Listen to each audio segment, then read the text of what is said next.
Good morning, or good afternoon, sorry, ladies and gentlemen.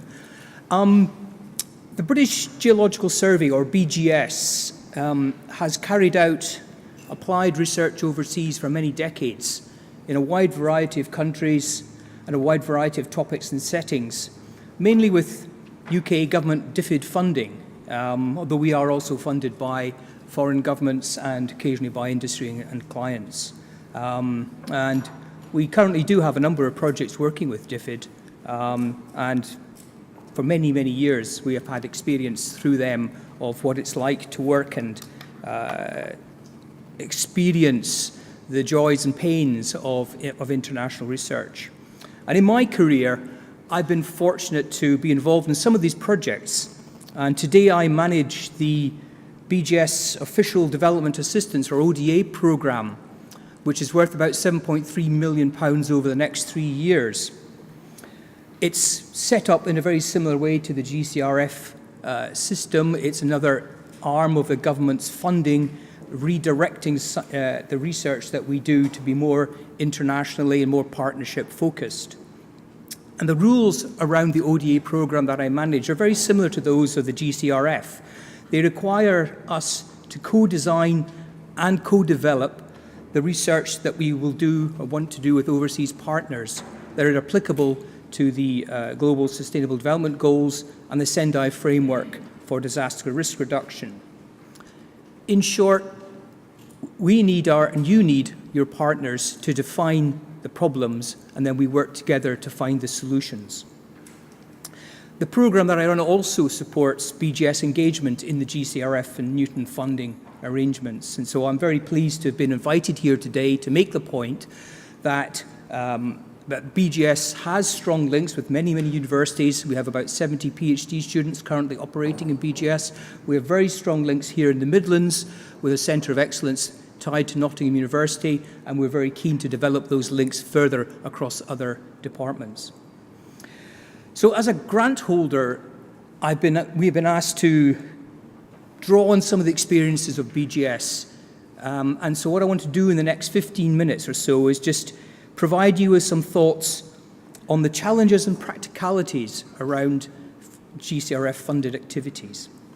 Obviously, I'm going to be coming at this from a slightly different angle from many of you in the room because, well, I'm an earth scientist, but also the British Geological Survey, as an arm of the UK government, comes into many of our overseas programs through the government of the host country. And it's from there that we then build out the research capacity and activities. So as a result of that, we also have very strong links with numbers of overseas development experts such as ODI or the Adam Smith Institute, the Oxford Policy Management Group, but also with NGOs, particularly in the water and geohazard sectors. And also, finally, we provide emergency response facilities to the UK government. So we were involved heavily in the aftermath of the Nepal earthquake, for example. We've been involved in supplying NGOs with advice on water supply for the influx of refugees coming across the border into northern Uganda. And more recently, we've had staff out in Sierra Leone on the landslide issue. So what I wanted to do was to use a series of project cameos to illustrate some key points, many of which have already been iterated this morning by the speakers. And what I'll try and make sure is these points are generic, they're cross-disciplinary, therefore they're applicable to you all. So, recently BGS went through the last university ref process, ostensibly as a benchmarking exercise to see how we measured up against the academic community. And as part of that, I was asked to write up the internal impact statement based on some international examples. With all these dots you can see on the map here of BGS activities in various countries around the world over the last few decades, I thought this would be a fairly straightforward task. But not so. And my first example is why, as an example of this. In the late 1980s, Kenya had East Africa's first fully operational geothermal power station, supplying about 45 megawatts of power.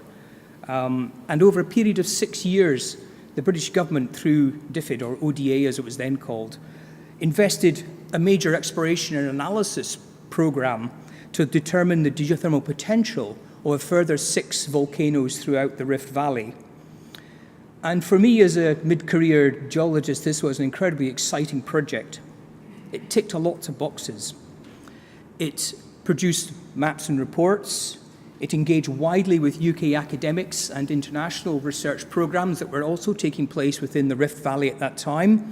There were a major seismic program to determine the nature of the mantle beneath the rift, which was actually instigated by researchers here at the University of Leicester, Pete Maguire and Aftab Khan. But it involved Americans and Germans and others. We built capacity with the government, the Ministry of Energy in Kenya. We trained Kenyan counterparts both in the field in Kenya and back in the UK. Many of them came to the UK to do MSc studentships. We published a raft of research papers, including a Nature letter.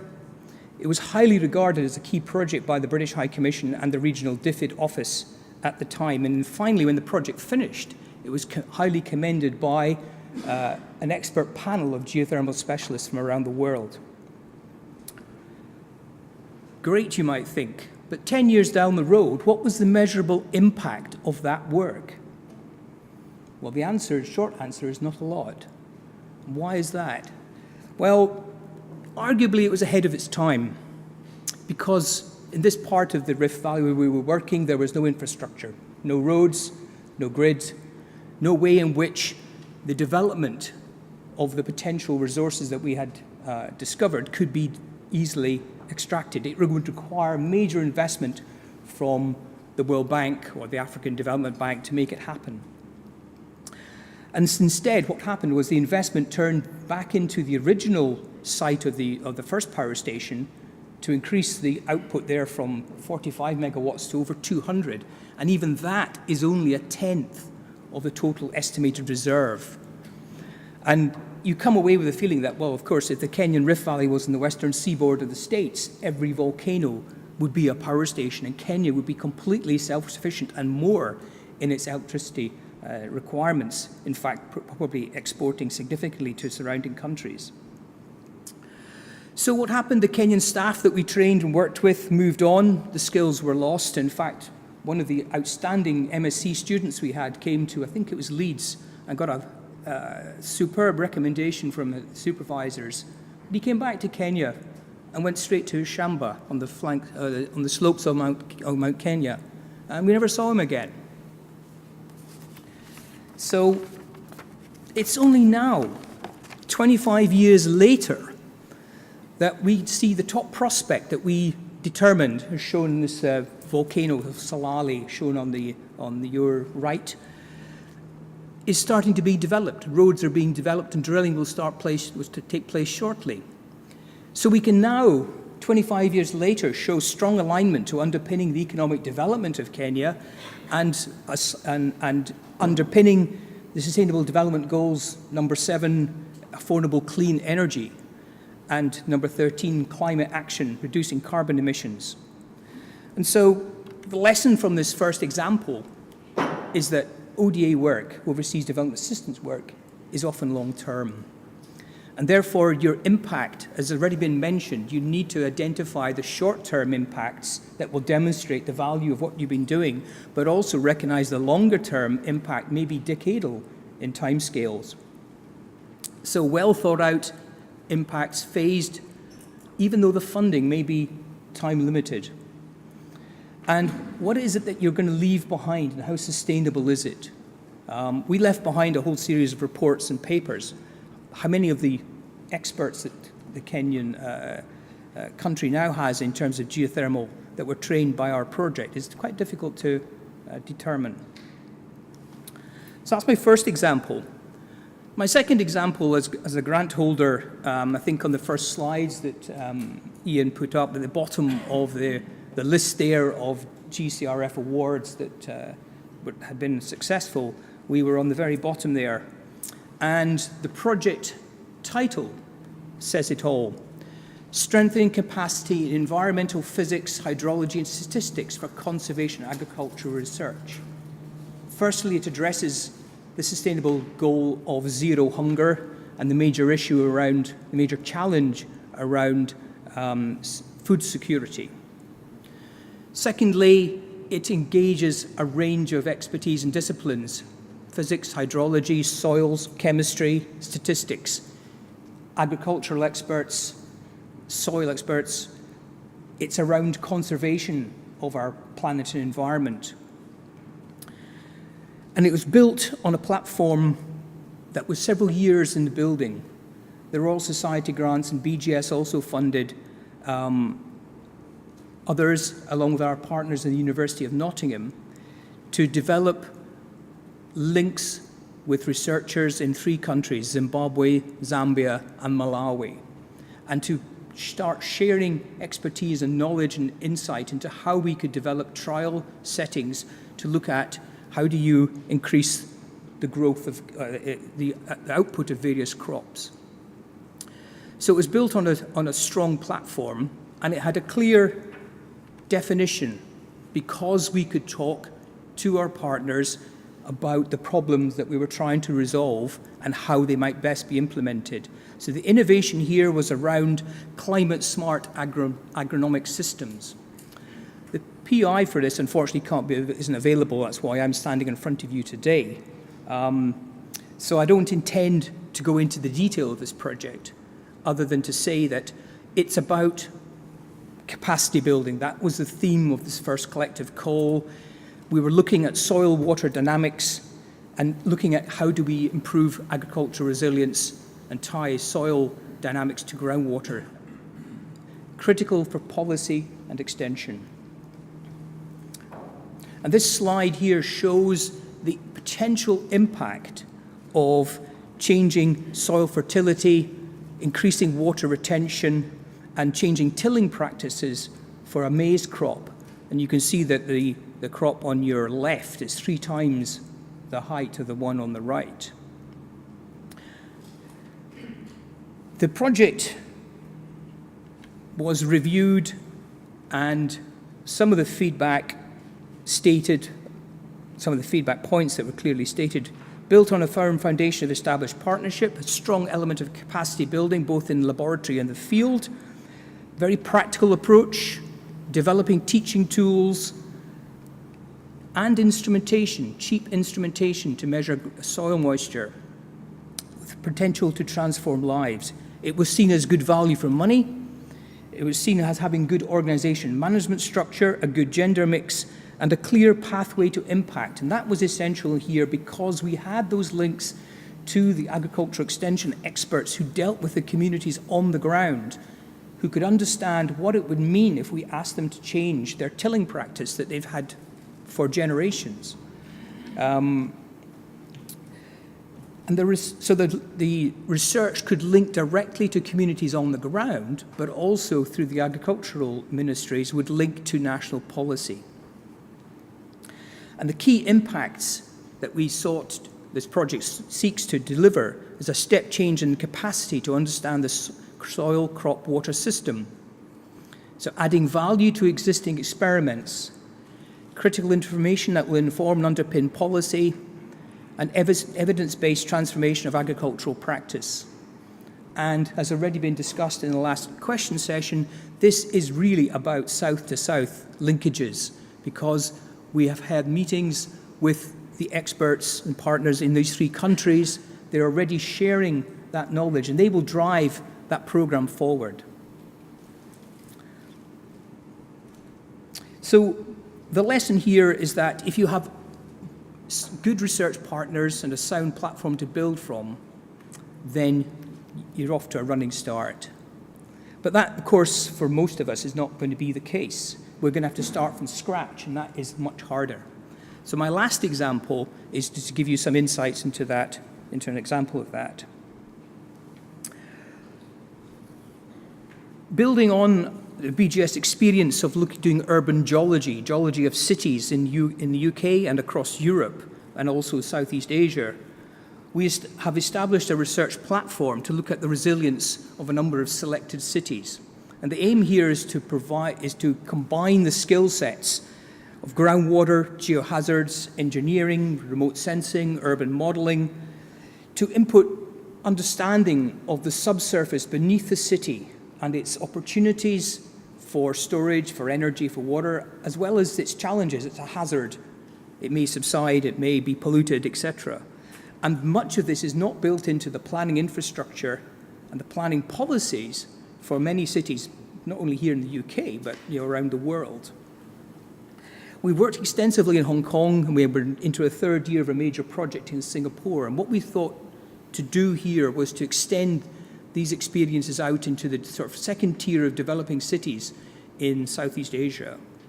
And one of those cities is Hanoi, where it's had massive expansion in the last 40 years, and its resilience to natural and human change is largely untested.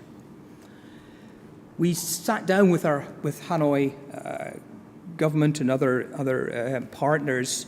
They selected the city. And the steps that we went forward with, where we visited 3 times, we signed a memorandum of understanding with the Ministry of Natural Environment and Resources, which opened the door to a huge number of departments that covered all the issues around cities. We also met with the city authorities and their planners. We had the green light to go ahead and organise a 2-day workshop, at which we would then explore what are the research needs, the priorities and issues around the next master plan for Hanoi City. And I should be standing here telling you it was a great success and we did this and did that, but it was cancelled at the 11th hour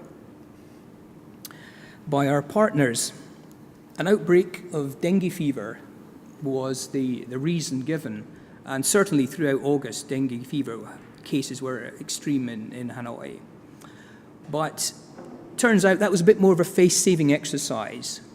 And this figure kind of explains why. This is one of these clever things you can do with networking web links, done by one of our PhD students at University of Warwick, Natalia, so I'm very grateful to her to use this. But the fundamental message of this image is that the 2 departments that we were working most closely with, as indicated by the dotted circles, you can see and do an analysis of their web links. And you can see in this case, there is absolutely no direct link between the city authorities and the experts who would contribute science to the understanding of the subsurface in the city, except through some rather third-hand link through the Vietnamese tourist industry in Haiphong Bay.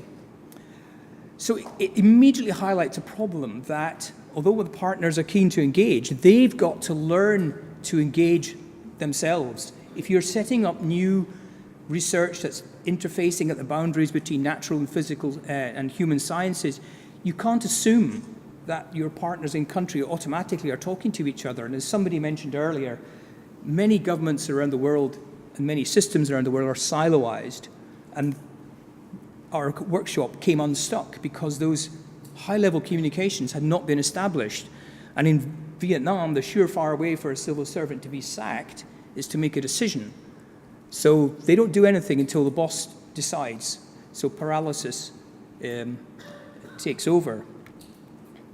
So if you're going to be working with new partners, you need new ways of operating. You need to understand you may have to operate in different ways. I spoke with our Vietnamese partners yesterday, and the workshop's back on track, I'm pleased to say. Communications, not only how you communicate your science, but how you communicate your intentions and the use of the language is another major, potentially a major obstacle or issue to deal with. We're working in Central Asia where we use Russian translators all the time. In Vietnam, we use translators, although a fair number of them speak very good English. And that opens up the opportunity, the possibility that if you don't get it right, the communication, then you run into problems. So this second last slide is just around some of the challenges that have, I want to highlight from what I've just been saying, but also particularly pertain to the award, the grant award we have from RCUK.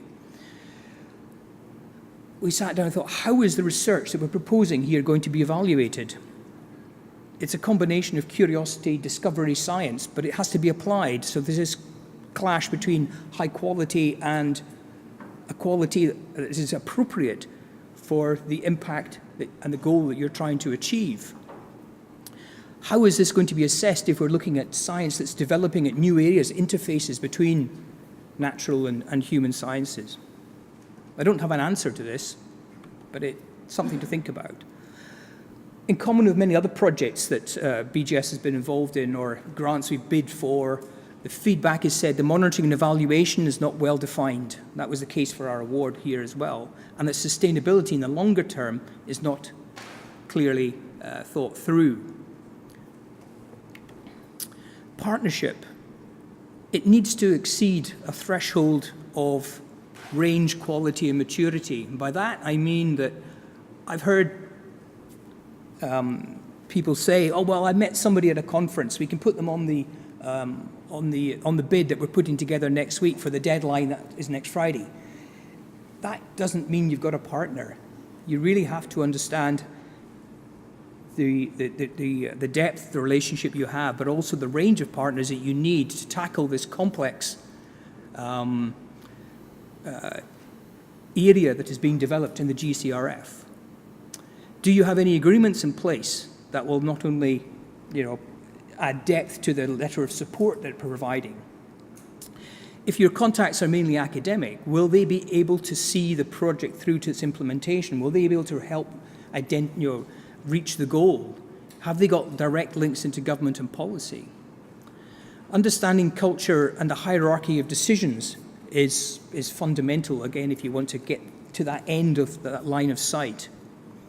And saving face, building respect, and equality, which has been mentioned several times already this morning, absolutely fundamental to make this a fair and honest relationship. One of the problems we've had, we're slightly different from a university in the way we work, but also is recognition of the finances. This was a bigger challenge than we expected. You will not understand how your partner university or institute manages their finances, and your partners may not even know it themselves. They may never have calculated overhead rates or daily rates. So how do they do it? Where does the money go? How does it get sorted out? We did a lot of hand-holding here to help our Malawian, Zimbabwean, and Zambian partners get their heads around this. And it took quite a bit of time. Have you got a feasible pathway to impact? Theory of change. I don't know how many of you have heard of it or know anything about it, but I would recommend you have a look into it and work out what it means for you. And to make that pathway, to get that down that line of sight to the goal that you're seeking to achieve, key to that is having the right implementers and translation experts wrapped into your project. Can you incorporate citizen science in some way into your project? That gives you a direct link into people on the ground. Very powerful message. And that's one of the things that made our project successful, I believe. And capacity building. Is the education system we have here in the West the best and most appropriate for the partners that you're working with? There's been a bit of correspondence over the last more than 6 months now, mainly coming out of South Africa about the Western approach to education and whether African universities should be identifying a more African approach to it. We need approaches that are clearly and distinctly non-colonial. And as I said earlier, looking to link South to South engagement is critical. Something I don't think anybody's really touched on, and it's at the end and rather than further up, is really, but it's not, that doesn't diminish its importance. And that is understanding the risks and liabilities that you may be exposed to in undertaking a GCRF project. It's a large, complex project, lots of partners, lots of opportunities for things to go wrong. Who is exposed? Who is carrying the financial liability at the end of the day? And again, that was something that BGS had to think quite carefully about. So with those three cameos, I'm just going to stop and say that's, I hope, giving you some messages, insights into what our experiences are. my summary slide here, I think, says what the messages I want to leave you with. So I'll stop there. Thank you.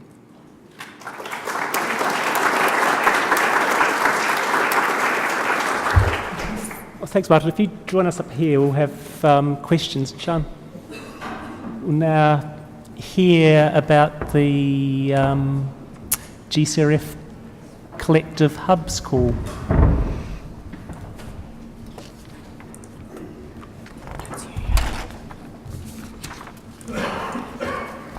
We will have a little bit of time for questions at the end, including any questions coming from the web stream, but I also need to balance that against the need to eat lunch.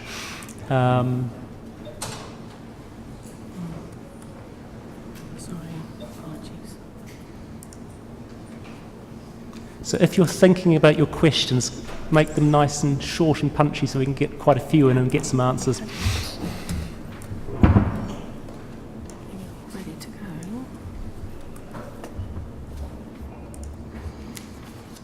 Okay, slide set.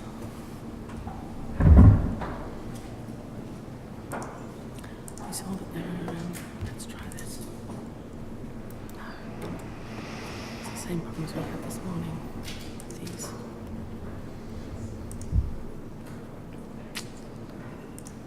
It'd be worth taking questions while we just sort out Sean's slides. Okay, are there any, whilst we're waiting for the presentation, are there any questions directly for Martin at this point in time? Okay, have we got a microphone, Alison?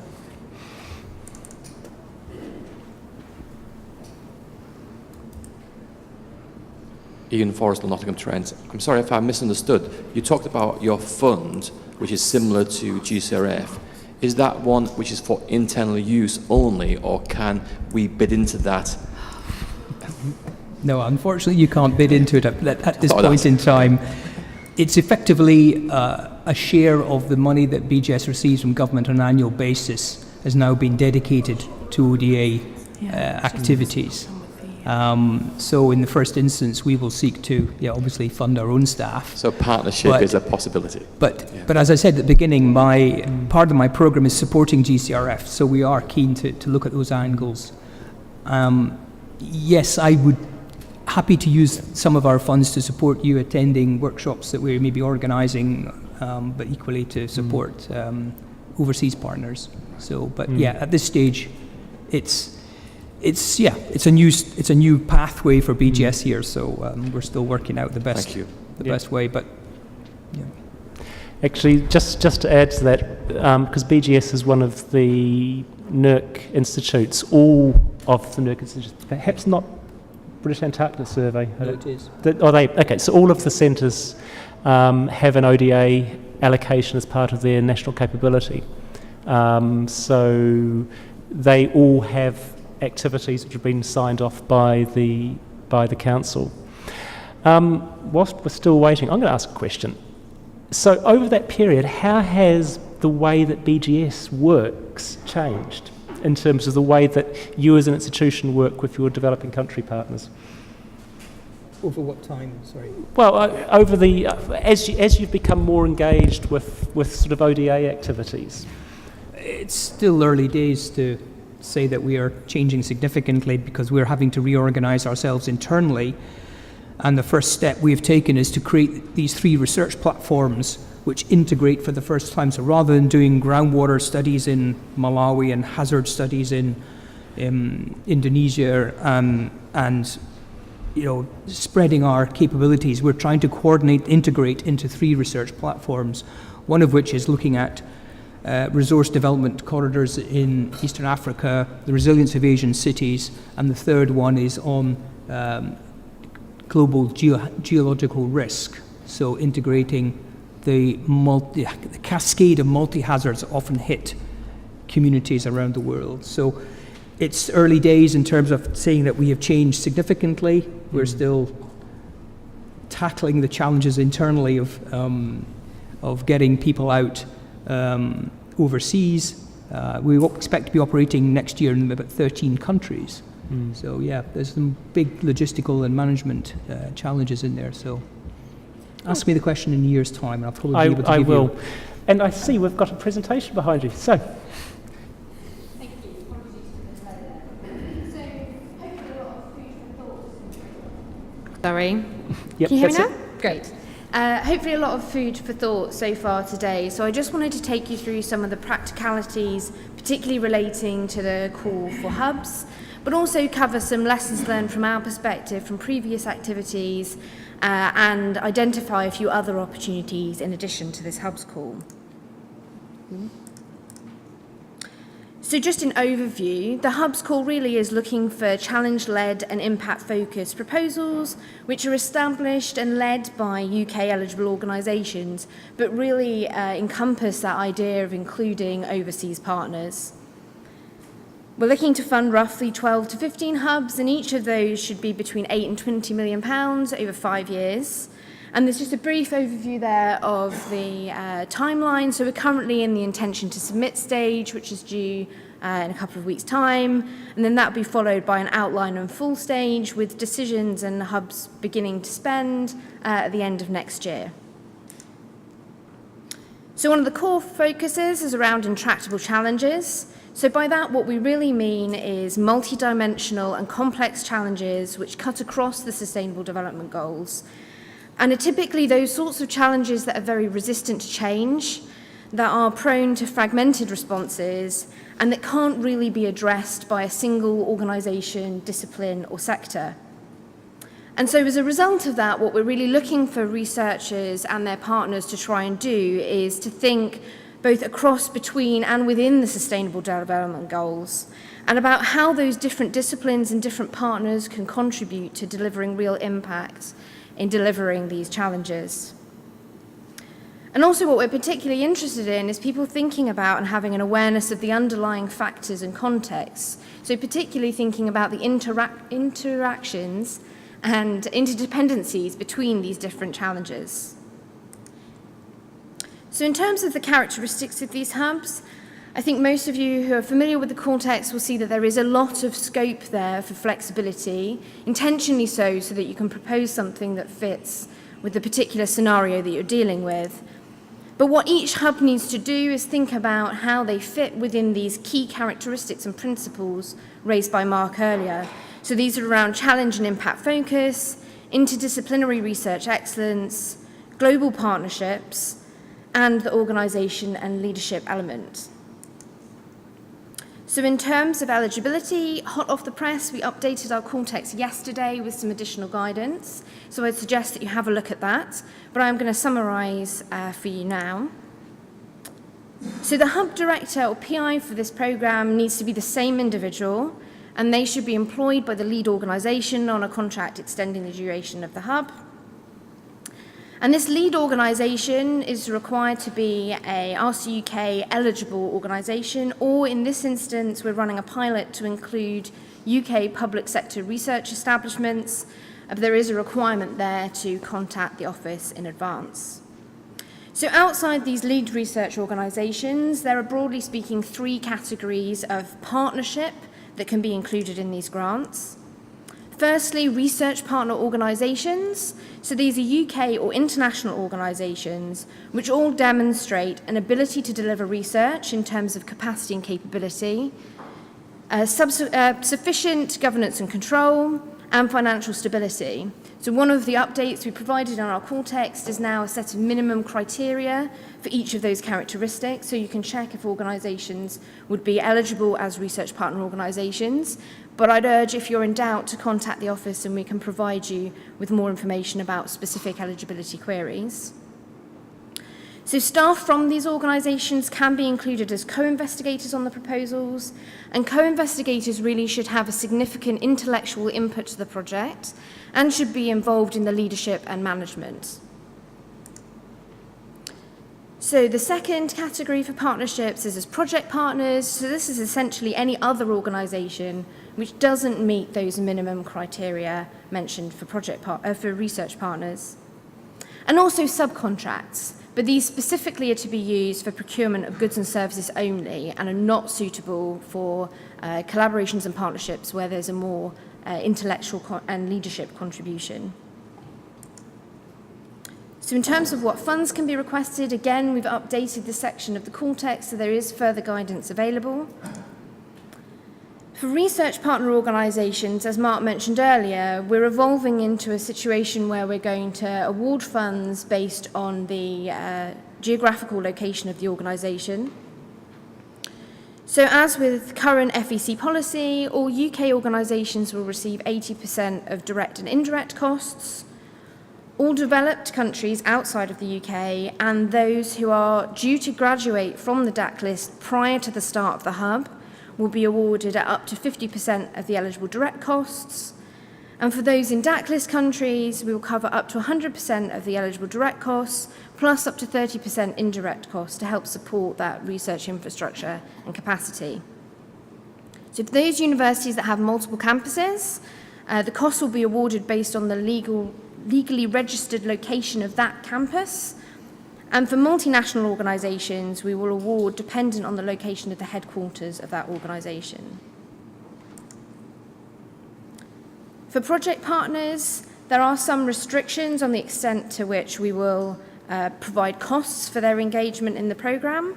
So there is a restriction on 1 FTE per organisation over the duration of the grant, and also a maximum on the total request for all project partners, which can't exceed more than 10% of the total hub costs.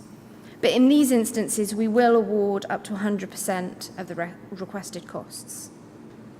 For subcontracts, the costs will be awarded based on the location of the country managing the subcontract, so you can refer back to the table we used for the project partners there for that. So there are also some ineligible costs for the call. These are not things which have to necessarily be excluded from your activities, but they're things where you cannot request the funds from RCUK.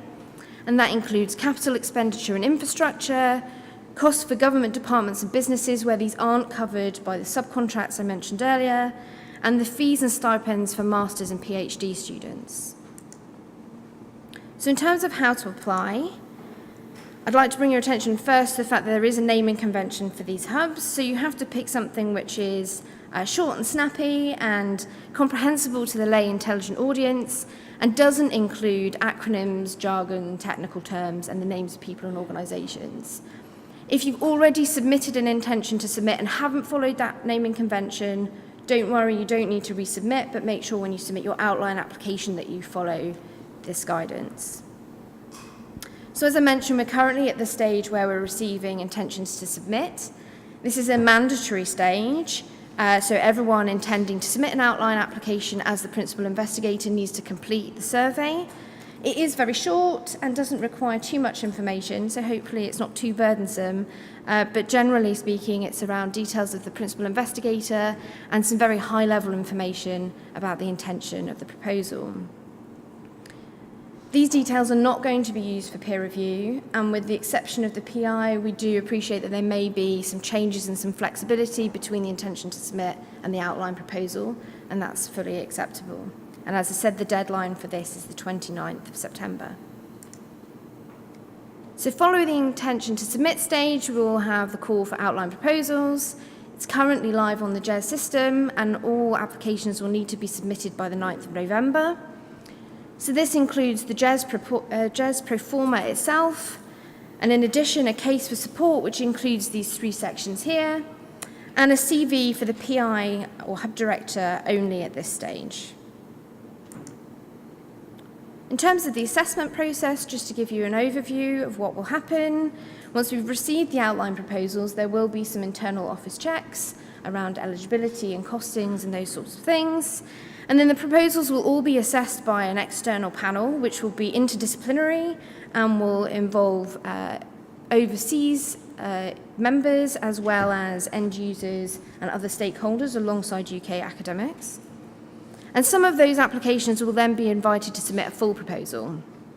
So these full proposals will also go through a series of office checks. There will be an external peer review stage, followed by an assessment panel, and then some of those applicants will be invited to the interview panel, which will be the final stage in the assessment process and the point at which we identify which hubs will be awarded. So as I mentioned, the panels will be interdisciplinary, they will have international input, And they will also involve users and other stakeholders who are well placed to comment on the ability of proposals to deliver impact on the ground. And I should note, at the outline stage, all applications will be submitted through EPSRC. For the full stage, as with previous calls, you will be instructed to submit through a specific research council. That's for administrative purposes only, and the assessment processes are all developed centrally, and so all applications will go through the same process, irrespective of that administering council. In terms of assessment criteria, we're not intending to assess all aspects of hubs up front. At the outline stage, the focus is very much on the key ideas, the articulation of the challenge and the research need, and also the partnerships that have been put together and the roles of those partners in the programme. And you can find more information in the call text about the key questions and criteria that sit under these 4 headline categories. So at the outline stage, those aspects will still be considered, but you'll see there are some additional criteria which will also be covered around the strategic rationale, the capability and capacity, leadership and management, organisation monitoring and evaluation, which I'm sure you will have heard has come up a lot today as a key factor, particularly with these large-scale and complex programmes, ethics and value for money. And I'd just like to add, for value for money in particular, we are also looking for an articulation and justification of how the size and scale of the project and the proposed work matches with the size and scale of the challenge proposed, and how the value will be added in the global context. So a little bit more detail here for you in terms of the key dates. Mainly, we're looking at assessments in January and in September and October, and as I said, final decisions in November next year. So in terms of hints and tips, firstly, I'd just like to start by covering a few key differences between the first collective call and the second collective call. So for this second call around hubs, the primary focus has switched slightly, and we're now talking about focus on a core research programme, although there will obviously be inclusion of supporting activities, including capacity and capability building. There's a requirement to consider a much broader and more complex challenge, and particularly, as I mentioned earlier, this interaction between the different challenges. And the interdisciplinary approach is a really key requirement, particularly with a focus on novel combinations, perspectives, and approaches. And in addition, the hubs really are intended to be a focal point within the global landscape and to really draw together the research community to give improved chance of delivering significant impact. So in terms of lessons learned from the activities and calls that have been run to date, I would really urge you not to think of these as standard grants with overseas partners, and that applies to ODA calls more broadly, not just the GCRF.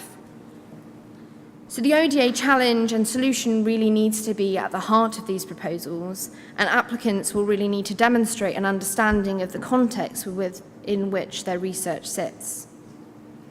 In-country partners, and indeed partners more generally, need to be appropriate.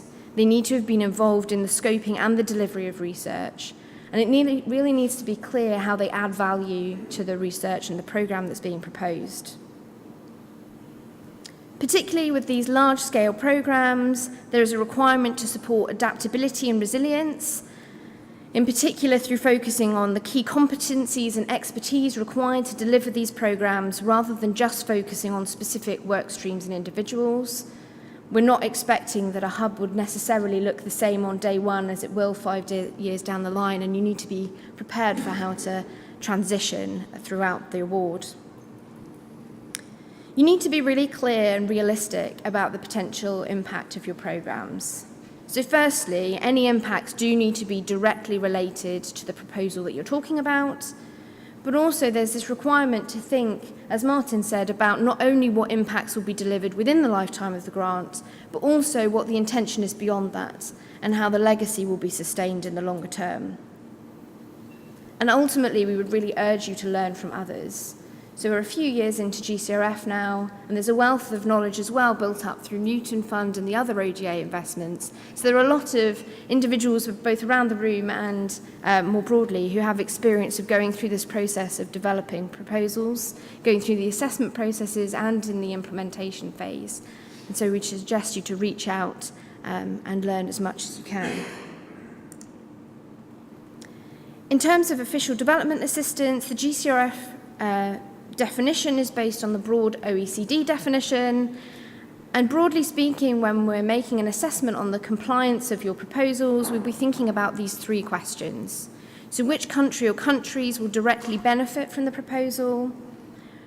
How is the proposal primarily relevant to development challenges in these countries? And also, how will the activities you've proposed really promote economic development and welfare? And so we would urge you to think about and seek to investigate a specific problem and seek specific outcomes, to really articulate why it's a problem and how the proposed work will address that challenge, and to leverage and build upon the strengths of the UK in collaboration with others to try and demonstrate a programme of internationally excellent standards with appropriate pathways to impact. So in terms of the current opportunities, there are several ways to be involved in GCRF, obviously as part of a research project, and there are a number of different ways that individuals can engage there, but also we'd like you to consider being involved in the peer review process, the panels, and workshops and meetings like this where you can share your lessons learned and experience. And just to note, for the GCRF College, we're shortly going to be launching a recruitment exercise for that, primarily focused at this stage at getting membership from DAC list countries. So if you're interested or you think you have partners who might be interested in joining that, please do contact us and we can provide further information. When thinking about funding opportunities, we would urge you to bear in mind that your research area may not appear explicitly in the title. Please don't rule out any options just based on that basis. And equally, a lot of the activities, particularly through GCRF, are interdisciplinary and do cross the remits of multiple delivery partners, so don't be too swayed by the administering council. That may not limit the scope. Different councils and different calls will support different types of grants. So that could be in terms of the amount of money, the duration, the key focus and outputs that people are looking for. So do have a look around and see what might best suit your particular interests and ideas. And the Ask UK GCRF website is a good place to keep an eye on for upcoming opportunities. We do regularly update it, particularly with the Ask UK and Research Council-led opportunities, but also the other delivery partners will have information on their websites about current and upcoming calls. And finally, although this is a GCRF event, just to note there are other ODA opportunities available, and so try not to be too blinkered in specifically focusing on GCRF. So on that note, we do currently have 6 GCRF calls open, including the one for hubs. And as you can see, there's quite a broad range there of topics available and a fair amount of scope. And also, just touching on the other ODA opportunities, under the Newton Fund, there are currently 9 calls open, and that's just the ones led by RC UK and the Research Councils and Innovate UK, and there are plenty more opportunities currently available from other delivery partners. So I'd suggest you keep an eye on those as well. And just finally, if you have any queries, particularly about GCRF and particularly about the Hubs call, please do get in contact with us and we will try our best to field any questions.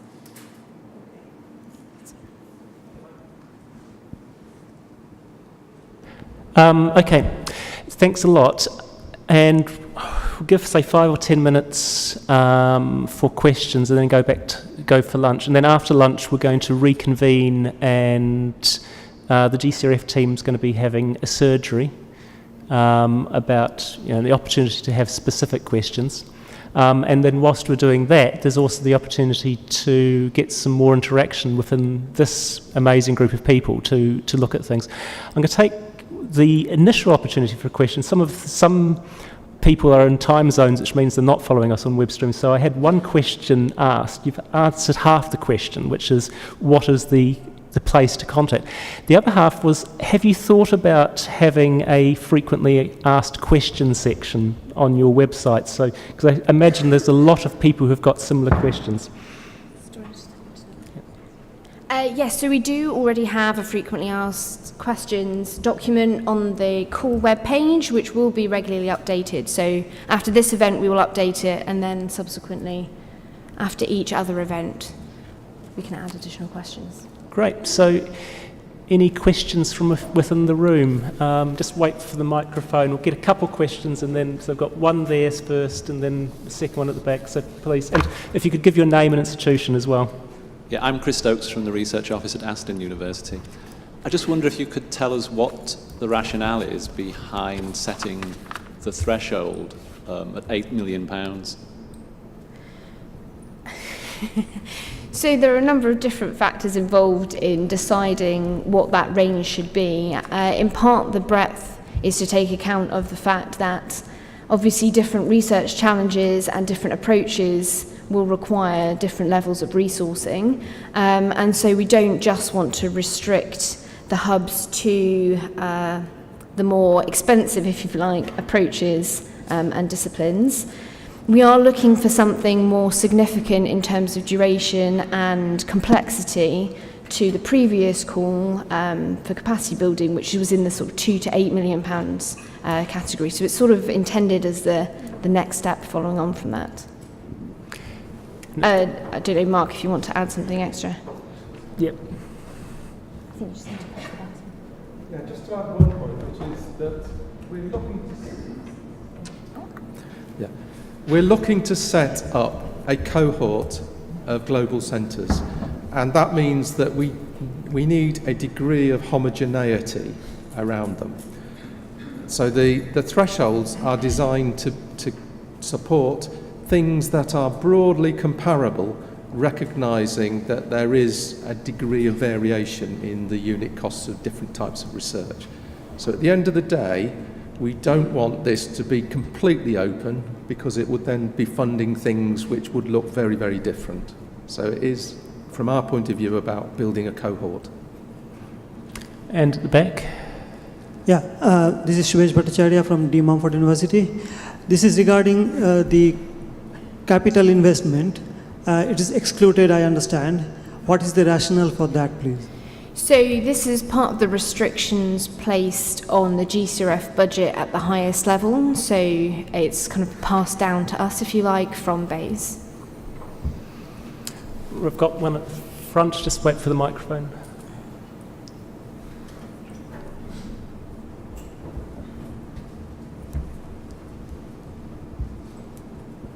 I'm Sam Kayaga from Loughborough University. My question is there scope for research councils to fund research that has been bidded for through responsive bidding, i.e. not necessarily through the GCRF bids, that announcements that come on every time, once in a time? So in short, yes. So most of the GCRF fund itself is awarded through specific calls, but all councils do have some ODA relevant research that takes place through their standard business as usual mechanisms, and that tends to be picked up as and when it's submitted and comes through the process. Got time for one or maximum two last quick questions. 1, 2. I don't want to keep people from lunch. Yes, João Porto de Albuquerque from University of Warwick.